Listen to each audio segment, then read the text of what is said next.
Olá, corações amigos, que a paz do Mestre Jesus esteja no nosso coração hoje e sempre. É muito bom estarmos juntos nesse espaço, o espaço do Evangelho, e temos aqui a consciência que a nossa colaboração é modesta, mas eu desejo de todo o coração colocar um grão de areia na grande educação da sociedade do futuro. Hoje nós falaremos sobre um tema interessante, atual, necessário, que é sobre as crianças.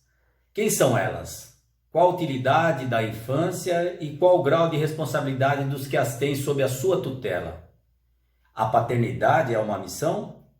Questões estas que serão olhadas, vistas, sob a ótica espírita. Quem são as crianças? Quem são elas? São seres que Deus envia a novas existências, e para que não possamos acusar Deus de uma certa severidade, então Deus dá-lhes uma aparência de inocência. Mesmo aquelas crianças de natureza má, suas faltas são cobertas pela não consciência dos atos. E nós também temos uma forma dos pais poderem executar o seu amor e nas fragilidades das crianças, não é verdade? Então, qual é a utilidade da infância também? Os espíritos, eles não ingressam na vida corpórea senão para se aperfeiçoarem e para se melhorarem. Diz o livro dos Espíritos que a debilidade dos primeiros anos os torna flexíveis, acessíveis aos conselhos da experiência e daqueles que devem fazê-lo progredir. E é então que se pode reformar o seu caráter e reprimir as suas más tendências. Esse é o dever que Deus confiou aos pais, missão sagrada pela qual terão que responder um dia. E aí nós vamos na questão 582 do Livro dos Espíritos, que Kardec faz a pergunta aos espíritos, e ele faz a seguinte questão: pode-se considerar a paternidade uma missão? E eles respondem: é sem dúvida uma missão, e ao mesmo tempo um dever muito grande, muito mais do que o homem pensa. Implica a sua responsabilidade para o futuro. Deus põe a criança sob a tutela dos pais para que estes a dirijam no caminho do bem. Então a nossa reflexão de hoje é a seguinte: o que nós podemos fazer para melhorar o futuro moral destas crianças? Podemos dar um livro, para que eles possam ler. Aqueles menores, poderemos ler um livro hoje, porque hoje nós estamos vivendo numa situação em que os pais ficaram mais com os filhos em casa, estão conhecendo melhor, tendo esse relacionamento devido à situação que estamos todos enfrentando, E nós, há um tempo atrás, quando nós podíamos levávamos a educação evangélica, levávamos a educação espírita para que eles pudessem ali agregar o conhecimento moral através do Evangelho de Jesus e das leis divinas. Então, quando eu resolvi aqui trazer esse tema, eu fui diretamente naquela pessoa que são duas pessoas: Emmanuel, que é o nosso querido Emmanuel de Chico Xavier, o mentor de Chico Xavier, e ele traz grandes informações. No livro Fonte Viva, e no capítulo 157, ele traz um tema interessantíssimo a respeito deste assunto, onde ele relata uma passagem de Jesus, um trecho bem pequenininho, e ele diz assim: vá e vedes, não desprezeis algum destes pequeninos. Jesus está lá em Mateus 18:10, e ele relata assim que quando Jesus nos recomendou não desprezar os pequeninos, esperava de nós não somente medidas providenciais alusivas ao pão e à vestimenta. Não basta alimentar minúsculas bocas famintas ou agasalhar corpinhos enregelados. É imprescindível o abrigo moral que assegure ao espírito renascente o clima de trabalho necessário à sua sublimação. Muitos pais garantem o conforto material dos filhinhos, mas relegam a alma a um lamentável abandono. Ainda mais quando ele chega no seu final do trecho e ele diz assim: não despreze, pois, as crianças, entregando-as aos impulsos da natureza animalizada. Recorda que todos nós achamos em processo de educação e reeducação diante do Divino Mestre. O prato de refeição é importante no desenvolvimento da criatura. Todavia, não podemos esquecer que nem só de pão vive o homem. Lembremos-nos da nutrição espiritual dos meninos, através das nossas atitudes e exemplos, avisos e correções em tempo oportuno, de vez que, desamparados moralmente, a criança, nas tarefas de hoje, será condená-la ao menosprezo de si mesma nos serviços que se responsabilizará amanhã.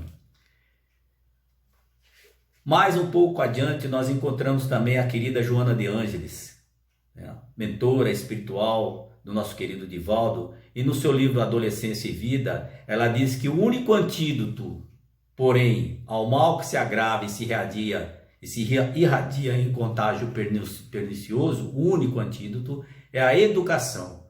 Consideramos, porém, a educação no seu sentido global, aquela que vai além dos compêndios escolares, que reúne os valores éticos da família, da sociedade e da religião. Não, porém, de uma religião convencional, e sim que possua fundamentos científicos e filosóficos existenciais estribados na moral vivida e ensinada por Jesus. Nós precisamos cuidar dessa parte das crianças. Nós precisamos, desde o berço, já iniciar, esse amor, esse carinho para com os pequeninos. E ela diz assim que torna-se urgente o compromisso de um reestudo por parte dos pais e educadores em relação à conduta moral que se deve ser ministrada às gerações novas, a fim de evitar a grande derrocada da cultura e da civilização que se encontram no bordo mais sombrio da sua história.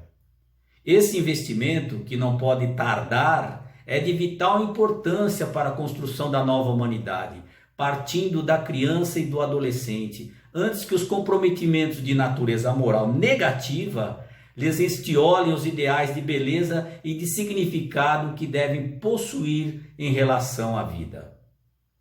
Meus irmãos, ainda mais precisamos cuidar de infundir-lhes costumes sãos desde os primeiros dias da existência física, porquanto a tarefa da educação começa no instante da vida extrauterina e não mais tarde, quando o ser está habilitado para a instrução. Para esse formoso mistério são indispensáveis o amor, o conhecimento e a disciplina, de maneira que se eles esculpam no ensino das lições que os acompanharão para sempre. Joana de Ângeles nos traz essa consciência para que a gente possa, desde cedo, trabalhar essa questão moral do ser espiritual que reencarna, do novo ser que reencarna. Esse ser já passou por várias existências, traz no seu íntimo questões a serem resolvidas, serem trabalhadas para a sua evolução. E cabem aos pais a responsabilidade, aos tutores a responsabilidade de poderem fazer com que isso possa melhorar. E nós sabemos que hoje vivemos numa situação difícil da questão moral. Avançamos demasiadamente, é muito grande a construção científica. Porém, ainda estamos devendo a parte moral. Por isso, hoje, também aproveito para que a gente possa refletir um pouco mais, trazendo a vocês o poema de uma grande amiga que também é mãe, é educadora, traz também o seu conhecimento na parte pedagógica das crianças, né? Das instruções na pedagogia infantil. Porém, ela traz um poema que eu fiz questão de trazer a vocês, né? E que a gente possa refletir sobre esse lindo poema. Súplica de uma criança, por Viviane Idade. Não abandone nossas crianças. Súplica de uma voz que não se cala são as nossas crianças, que nos pede apoio com a boca calada, mas com os olhos cheios de esperança. Não abandone nossas crianças, não as entregue ao frio toque de um celular, que muitos sons têm, mas não podem pensar e nem falar. Ou ao sorriso amarelo de uma tela de tablet novinho, de última geração, pois nela não se encontra sentimentos de emoção.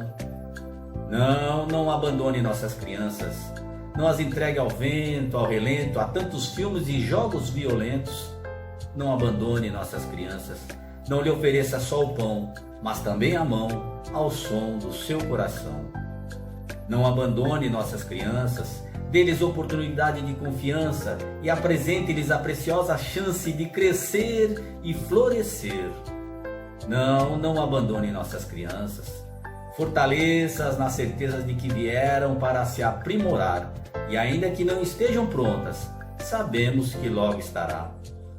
Não abandone as crianças, lhes deem amparo profundo, lhes mostrem as guiem pelo mundo e não as deixe no silêncio profundo. Não abandone nossas crianças, se preparem para tutelar, pois quando aqui chegarem, não querem apenas um lugar, desejam também o amparo de um lar. Não abandone as nossas crianças, conforte-as com a emoção da sua missão, sejam seus guias nessa encarnação. Não as deixem sem rumo a seguir, pois você já é a direção. Vários serão os caminhos nessa jornada, mas tudo com o intuito de formação moral, não só intelectual. Não sejas injusto, dizendo que fez tudo o que poderia, pois até fazendo o que ela queria, não fez tudo o que lhe devia. Não abandone os pequeninos, eles são terras férteis, mas saibas plantar. Não basta apenas semear, antes saiba o momento certo de recomeçar, pois delas anseiam, mas também colherão os bons frutos que semearam.